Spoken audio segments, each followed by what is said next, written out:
Hi everyone, so this video is going to be my end of September updates. I haven't shown you guys yet, but this is pretty much my grow space, which is my living room. So right at the window I have some Vandas and my Phals on the other side. And because this is south facing, the light tends to come here quite heavily during the day, if it's sunny of course. So this is where I have my higher light plants, and my shelf is on some wheels so I can just move it out of the way if I need to. And these shelves are pretty much for everything else. I need to put a light up there, which I haven't done yet, but I'll do that soon. And on this shelf I don't have anything above it just because I don't want to put any plants that are hard to reach, because I find that it's quite difficult to keep an eye on things if they're too far out of the way. And now to talk about my plants.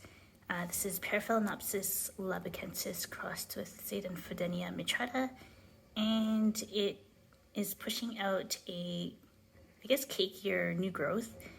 And it decided to push out one flower on not even a flower spike, actually, right at the base of the plant, which is very strange, but I'm happy with the flower.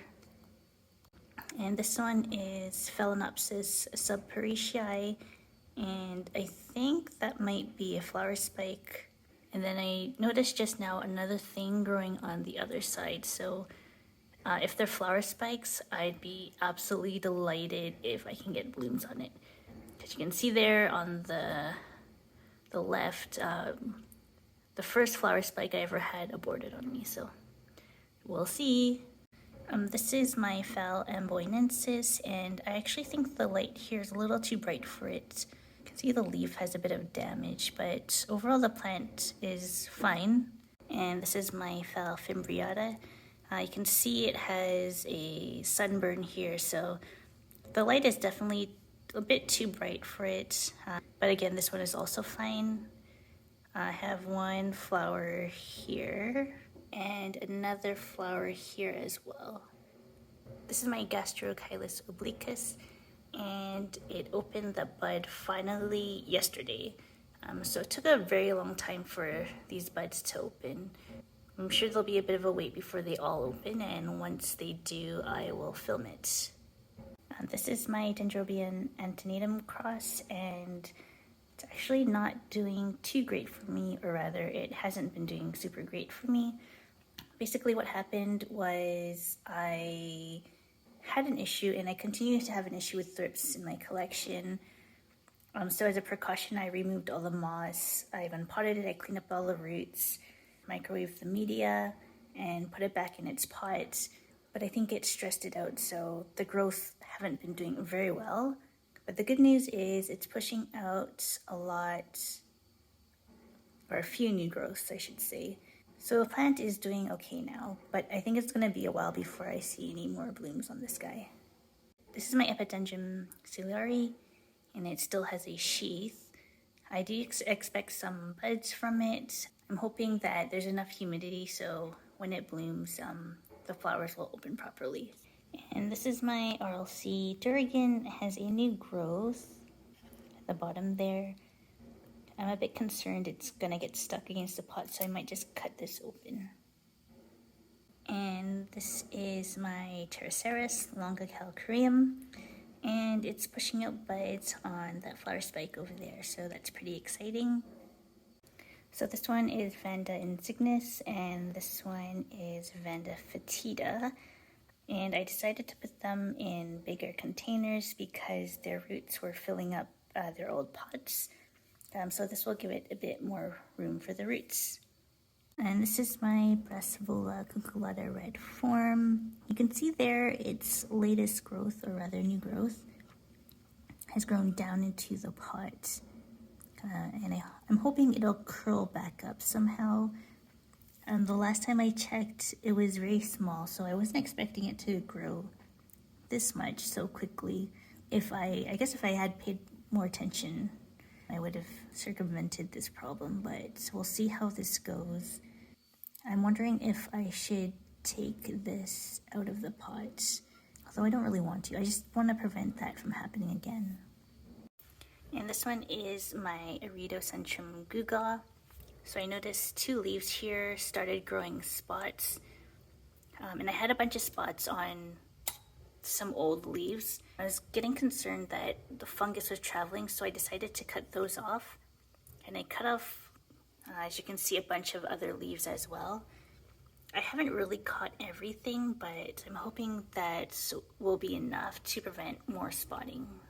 So my Paraphalaenopsis seedlings have gotten quite large now, and a few of them have been potted up into their own pots.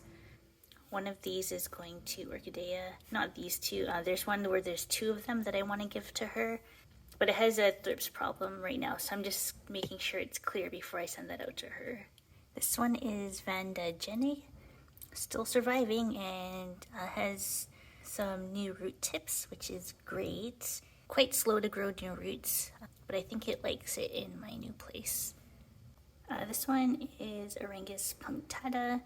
You can see the latest leaf is a bit narrow, although it's a bit long. So the growth hasn't been super great with this plant, but it's given me 2 flower spikes with 2 buds each so far. So that's really good. So I have a couple of catasetums in bloom. This one is Tigrinum crossed with Kleberianum. And this one is Gladiatorium crossed with Barbatum. I think I will end up giving this one away, just because they're quite similar. This one has more narrower flowers, and this one's more, I guess, fat. But I like this one more, so I want to keep this one, and then I'll let this one go. Oh, actually, while we're here, I want to talk about a plant that died. It was the Stelis micrantha Clouds Mini-Me. I'm going to insert a photo, but I'm not sure what happened, but it did have a thrips problem. I did spray it down, and it looked like it was doing fine. And then suddenly the leaves started just falling off. I'm not sure why that happened. I've had some leaf drop off before, but not to that extent. So it's quite sad because it was given to me, and I feel kind of bad that it died. So yeah, that's one casualty I had. So this one is Coryanthes leucocories, and it was doing well for me. But fairly recently, a lot of the bulbs were turning brown, kind of similar to my Galeotia fimbriata. So I unpotted it, cleaned it up, and now it's in 2 pieces.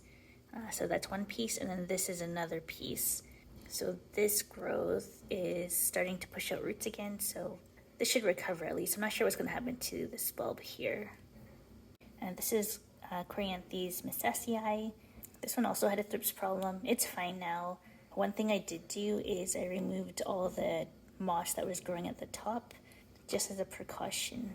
This one is Gangura Portentosa, and it finally pushed out a new growth, and it's growing the direction that I like, so that's a good sign. And this is Galeotia fimbriata. The last time I showed this, I had mentioned that a bunch of the bulbs had turned brown, and I cleaned it up, and you can see that its new growth is doing pretty well. Quite slow to grow though. This one is Bulbophyllum punctatum. This one is kind of not doing anything. I've decided to push it to the back and have some lava rock to help support the old bulbs. Not sure what's going on. I just wanted to push out a new growth so I know it's doing okay. I feel like it should have enough humidity, especially with all that moss growing there. And this one is Bulbophyllum Princess, and I have 1, 2, 3 growths on it, so that's really good. I'm hoping they will mature because I think the last couple growths that started on it were turning brown. They just got aborted themselves, but these ones seem fine, and if they do well, I'm hoping I can get blooms this year. This one is Vanda cristata.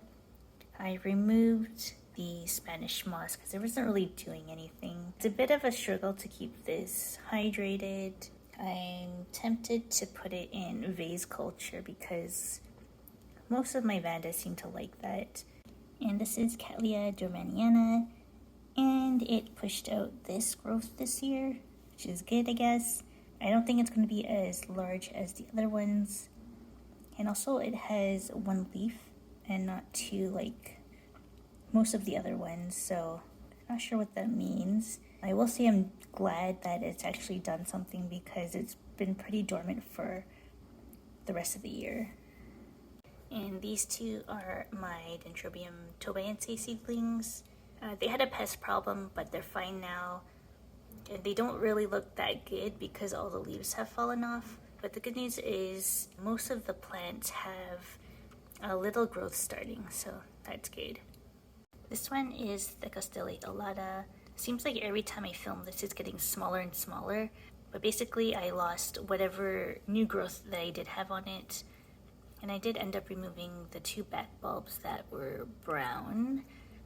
Actually, this bulb is starting to turn yellow as well. I think this is gonna go eventually. The good news is there's actually two growths on there, which is good, hoping that it'll survive.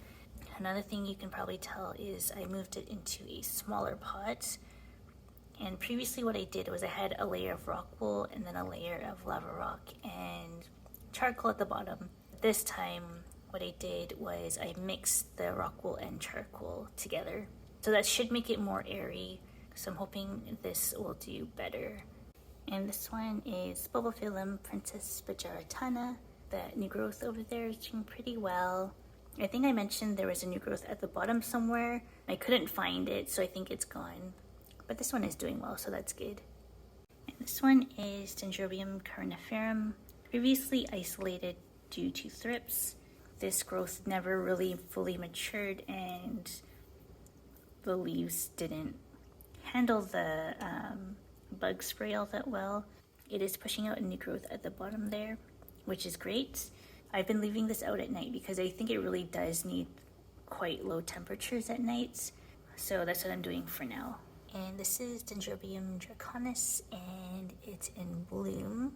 And this one is Dendrobium Virginia. It's growing very well for me. This is, I guess, the latest growth, and there's another one starting the bottom there. It's hard to see because it has black hairs on it, but there's technically two new growths on this.